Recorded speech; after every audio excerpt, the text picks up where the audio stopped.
We are sailing empty pockets. Mike, Tiffany, and our dog Penny.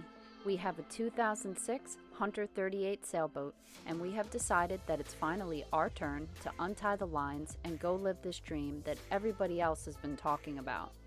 Yes, we are another sailing channel, but I can promise you we are a lot different than everyone else. If you would like to follow along on our journey, please like our videos and subscribe to our channel to keep updated on the latest content. Morning. It's a good morning, better than yesterday. We're headed to Hilton Head. It'll be 6 hours. It's way better than yesterday. It's not blowing 20, but Not yet. not yet. Yeah, it's gonna be hopefully an easy trip, good trip. Having our morning coffee.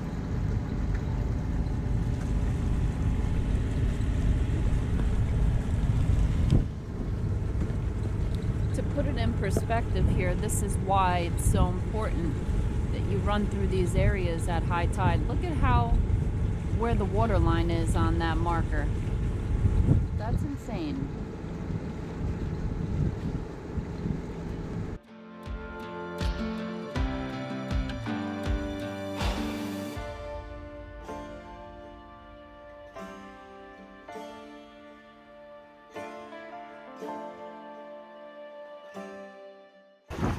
We are on the Brickyard Creek heading to Beaufort.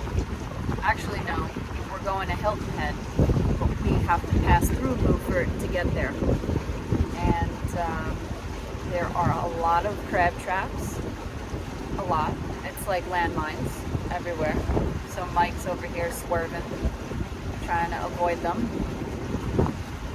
The wind is pretty blustery.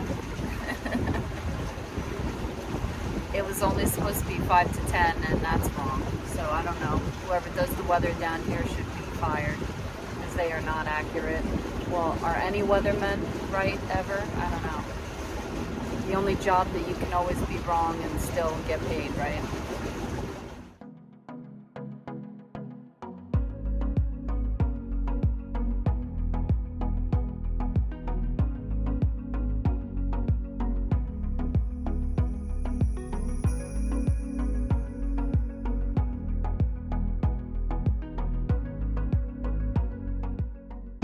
We're coming up on the Ladies Island Swing Bridge.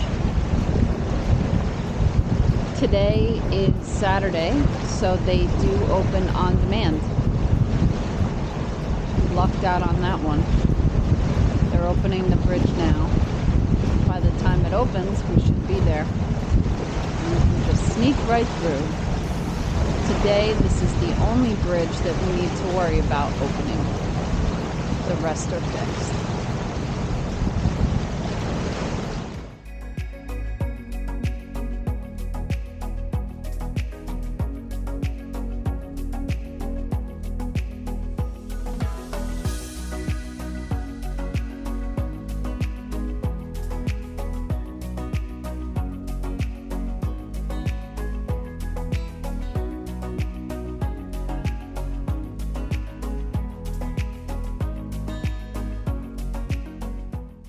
Beaufort, South Carolina seems like a cute place to stop.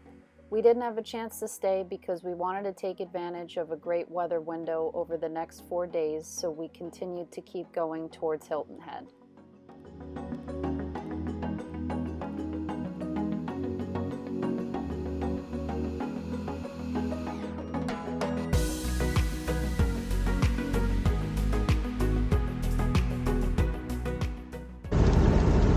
Some of these bridges don't have height boards. Some of them do, but this is a good example. So this one does have one, but you gotta kind of read between the lines, literally. We're fine. It's low tide right now, so we shouldn't have any issue, but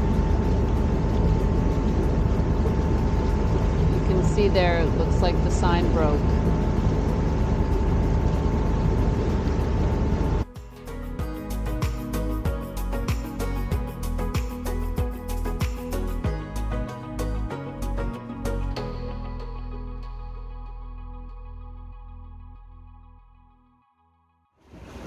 we're going to be staying in Harbor Town Yacht Basin in Hilton Head for the night. We get preferred tea times, access to the gym, and something else. I think free bikes or paddle boards, but it's too cold for all of that shit, so doesn't make a difference to us. I will take you down to Harbor Town. We're on the Port Royal Sound right now. It is like a lake out here. Check it out.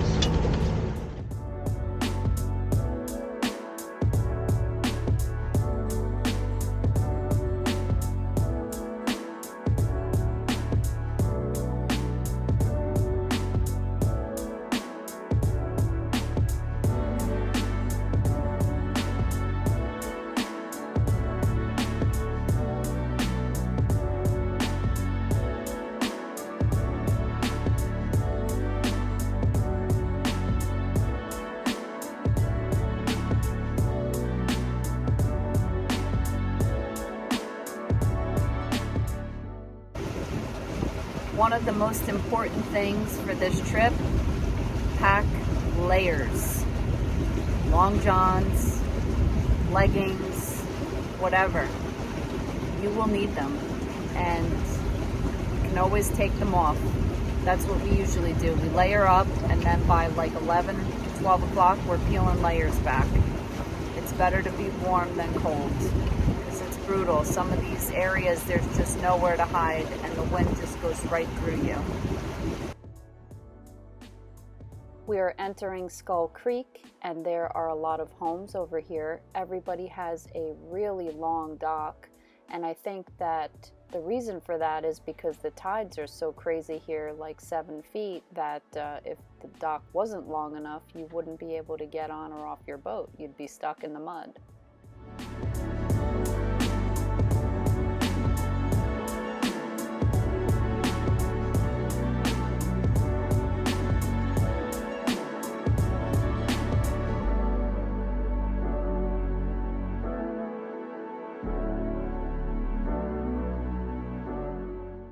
It took us about 7.5 hours to get here from Dataw Island, roughly 39 nautical miles.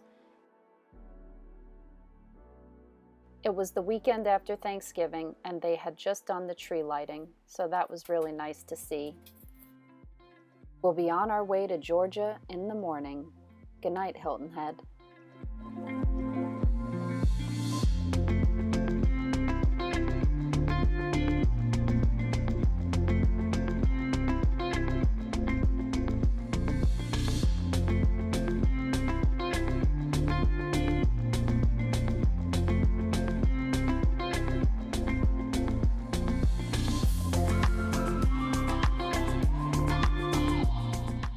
A very important tip that we can offer you if you plan on traveling around a holiday, whether it be the week before, week of, or weekend after, be sure to make your reservations well in advance if you intend on staying at a marina.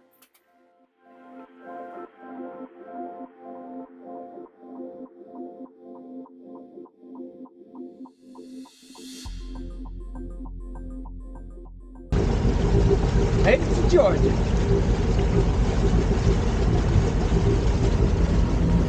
We are entering the Savannah River. This is called the back country. South Carolina was the low country. This is now the back country. So I guess we'll find out why it's called the back country. The intercoastal is like one big S-turn down here. You need to go like a little bit out of your way. There's no straight line.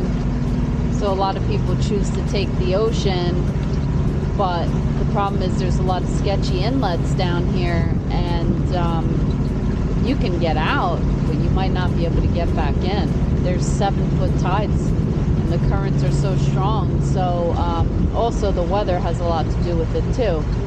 If you don't have ideal weather, you have no business going out in the ocean, especially us. I mean, if you're an experienced captain on a bigger boat, fine, but we're just doing this recreationally. We're not trying to kill ourselves to get there. So this is the Savannah River here.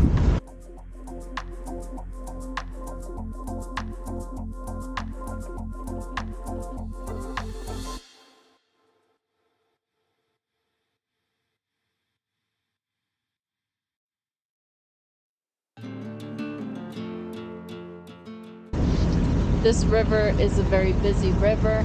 There is a lot of boat traffic, typically container ships, tugs, barges, things like that, because Savannah's a big city.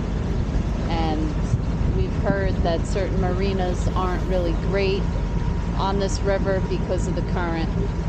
So you got to be careful if you do decide to stay. We had been waitlisted at every marina in the Savannah area that we tried to make reservations for. With that being said, not having a definite, we decided to keep going. So this trip today will take us 8 hours, and we're going from Hilton Head directly to Kilkenny, Georgia.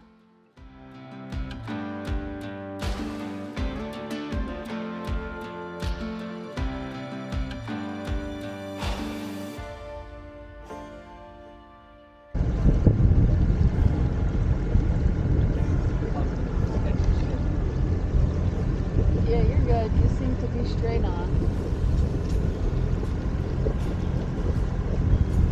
To the left a little more. Yeah.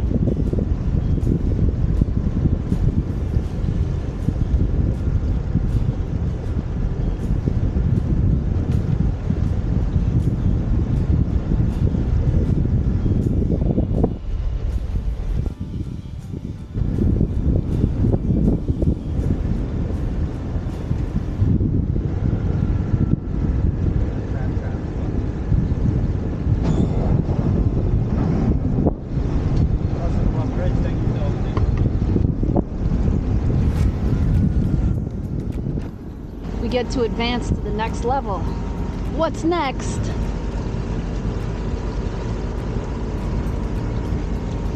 This is what we're talking about. Like, this trip, you're not just going in a straight line.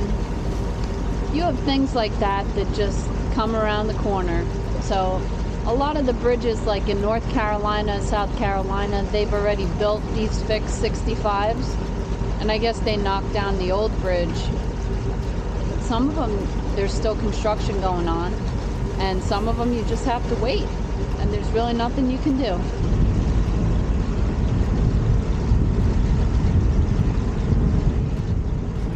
Thunderbolt Bridge.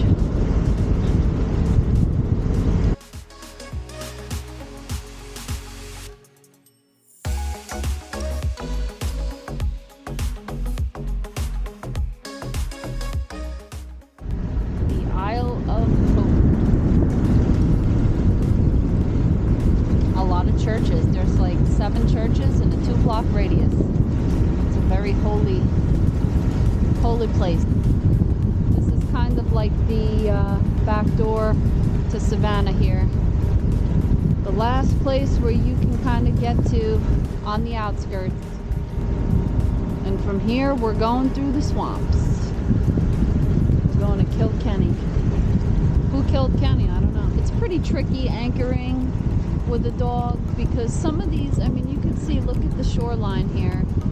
You can't just run up and take the dog to pee on the beach. I mean, it's kind of like mud. Who knows if it's like quicksand.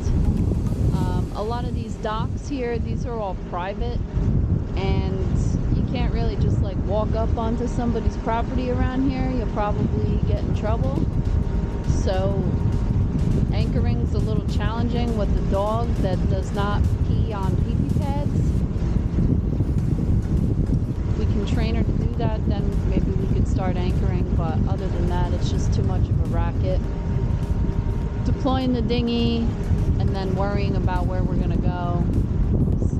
I haven't seen like one public kind of a ramp yet. So these people don't have dogs.